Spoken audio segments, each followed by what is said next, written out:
अस्सलामु अलैकुम वरहमतुल्लाहि वबरकातुहू। बिस्मिल्लाह वस्सलातु वस्सलामु अला रसूलिल्लाह व बाद। नाज़रीन किराम, आज आपकी खिदमत में हम एक अहम टॉपिक लेकर हाज़िर हुए हैं कि क्या इस्लाम में नए साल का जश्न मनाना सही है, और अगर नए साल का जश्न मनाना सही नहीं है, इस्लाम की नज़र में गलत है, तो क्यों। चंद वजूहात हम आपकी खिदमत में ज़िक्र करने की कोशिश करेंगे। सबसे पहली चीज़ तो ये समझें कि इस्लाम में नए साल के जश्न मनाने की इजाज़त नहीं है। क्यों?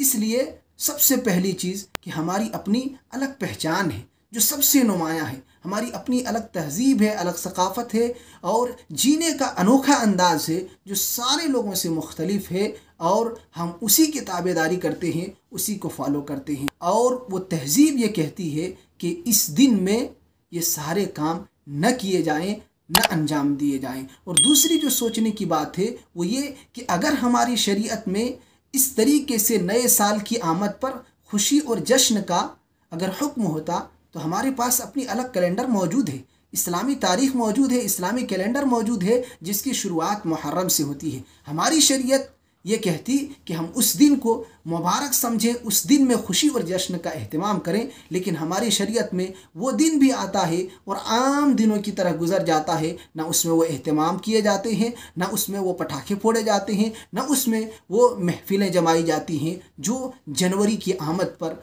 लोग अंजाम देते हैं। तो अगर इजाज़त होती तो हमारी शरीयत में उस दिन को मुबारक बता करके उस दिन जश्न के एहतमाम का हुक्म दिया जाता, लेकिन हमारी शरीयत ने इस दिन को अहमियत का दिन समझा ही नहीं, इसको कोई ऐसी अहमियत और मकाम और मर्तबे वाला दिन समझा ही नहीं, और वाक़अतन ये कोई ऐसा दिन है ही नहीं।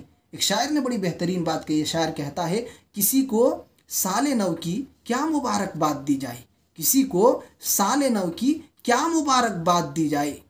कैलेंडर के बदलने से मुक़द्दर कब बदलता है? किस्मत आपकी वही रहेगी। तारीख़ों के बदलने से आपकी किस्मत में कोई तब्दीली आने वाली नहीं। आप खुद कोशिश करेंगे, जिस दिन मेहनत करेंगे, कोशिश करेंगे, उस दिन आप अपने आप को तब्दील कर ले जाएंगे, बदल ले जाएंगे, लेकिन कैलेंडर से आपका कोई फ़र्क पड़ने वाला नहीं है। तीसरी वजह यह है कि ये जश्न हम मनाएं तो मनाएं क्यों? इसमें क्या कोई ख़ास बात है? क्या ऐसी चीज़ है जो आम दिनों में नहीं है? वही रात और दिन, और वही सुबह से लेकर शाम तक 24 घंटे, और वही हादसात, वही वाक़यात, वही बीमारियां, वही मौतें, वही ज़िंदगियां, वो सारी की सारी चीज़ें जो आम दिनों में होती हैं, इस दिन में भी वो सारे काम होते हैं और वो सारी चीज़ें होती हैं। फिर इस दिन की क्या ख़ास बात है? क्यों इस दिन को ख़ास समझें और इस दिन को एहतमाम के साथ जश्न का के लिए ख़ास करें और इसमें ख्वाहिश का इर्तिकाब करें?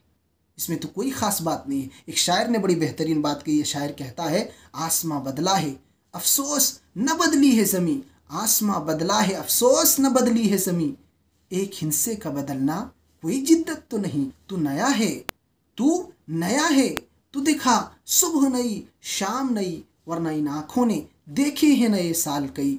चौथी बात यह है कि ये इस्लाम की नज़र में इसलिए भी सही नहीं है कि ये ऐसी रात होती है जिसमें मर्द व ज़न का इख्तिलात होता है, अजनबी मर्द व औरतें आपस में एक जगह मिलते हैं, ज़िनाकारी करते हैं और फहश कामों का इर्तिकाब होता है।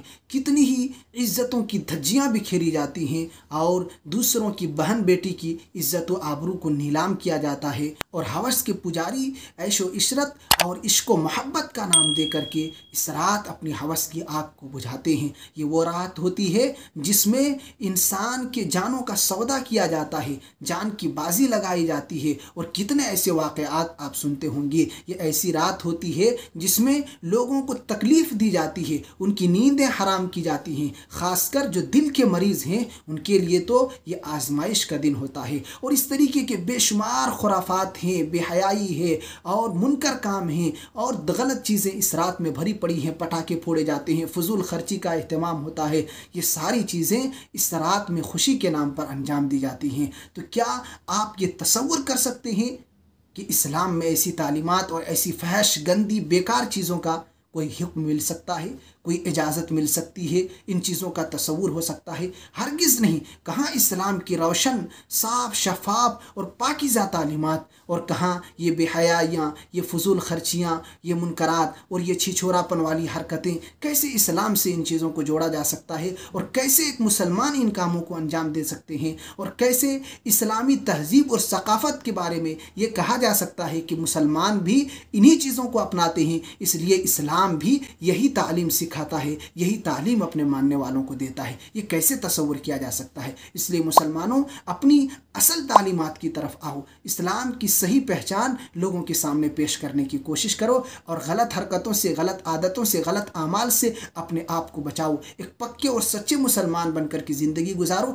अपने ईमान, अपने अक़ीदे, अपनी तहज़ीब व सकाफ़त और अपने कल्चर की हिफाजत करो, और हर एतबार से गलत काम से अपने आप को दूर रखने की कोशिश करो। पाँचवीं और आखिरी बात इस सिलसिले में ये है कि हम क्यों ये जश्न मनाएं। इसकी ईजाद करने वाले तो यहूद व नसारा हैं, जो इस्लाम की इब्तिदा से दुश्मन रहे हैं और अब भी इस्लाम के सबसे बड़े दुश्मन माने जाते हैं, जो हमेशा इस्लाम के दुश्मन हैं। हम किस तरीके से उनके कल्चर, उनके तहज़ीब व सकाफ़त को इख्तियार कर सकते हैं, उनके रंग में अपने आप को कैसे ढाल सकते हैं। जो हमारे दुश्मन हों, हमारे दीन के दुश्मन हों, हम उनको अपना दोस्त और अपना साथी कैसे बना सकते हैं। और अल्लाह के नबी सल्लल्लाहु अलैहि वसल्लम ने मना किया है, मन तशब्बह बिक़ौमिन फ़हुवा मिनहुम, कि जो किसी कौम की मुशाबहत इख्तियार करे, उनकी ख़ास तहज़ीबों में, कल्चरों में, उनके ईदों में, उनके त्योहारों में, उनके ख़ास प्रोग्रामों में उनका ताल्लुक़ उन्हीं से हो सकता है, इस्लाम से उसका कोई ताल्लुक़ नहीं हो सकता है। इसलिए हम अपनी तहज़ीब को एक मुसलमान हैं, इस्लामी तरीक़े के मुताबिक ज़िंदगी गुजारें। इन खुराफात से, इन फजूल आमाल से,